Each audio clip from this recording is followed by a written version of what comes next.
Қайырлы күн, құрметті каналымның көрермендері, тұрақты көрермендерім, мен сіздерге ең біріншіден бүгін духовкаға даярланған піскен әдемі жұмсақ үлпілдек пирожкимізді қалай жасалуын барлығын көрсетіп шығамын.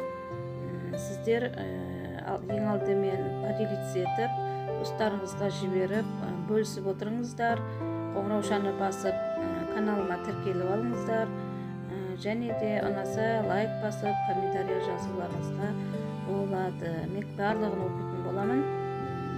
Енді біз пирожкимізді әзірлеу үшін қамырын біріншіден жылы бір стакан су алдым, бір стакан сүт алдым. Барлығы жылы болу керек, өте ыстық та болмау керек, салқын да болмау керек. Сонымен 3 жұмыртқа қостым. 2 жұмыртқа қоссаңыз да болады.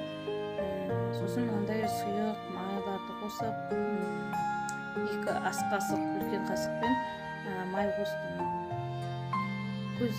Көз мөлшерінде тұз қостым, дрожь қостым. Сосын онда елеп, әдемілеп үлпілдек болып шығу үшін ұндарымды елеп қостым. Осылай өзім бірінші рет, алғаш рет дайындап жатырмын пирожкиді. Бұрын майға пісіріп, қуырып ала беретін болады, қуырып жүрген болатынмын. Осы ең бірінші рет духовкаға әзірлеп көргелі тұрмын. Кешке ауызашарға әзірлеудемін. Қамырымыз ашылды. Картоп алдым. Бір 5 картопты ашып, сыртын қабығынан, сосын оны әдемілеп жуып, қазанға асып қойдым. Асып, жұмсақ болған піскеннен кейін алып, оны езіп, кішкентай сүт қостым.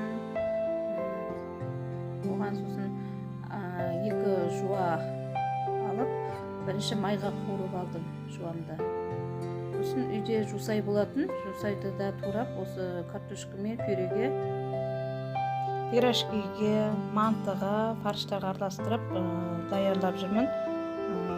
Өстіп қамырымызды күлшелеп аламыз, көтерілген қамырымызды әдемілеп көтерілген екен, жұмсақ болып. Соны шамалы бетін жауып, салапамен 10 минут, 15 минутқа қойып алсақ болады. Оған дейін біз жусаймен фарш жаңағы жуамызды, қуырған жуамызды қостып, картошкамыздың піскенін күтіп, пюремізді дайындап аламыз.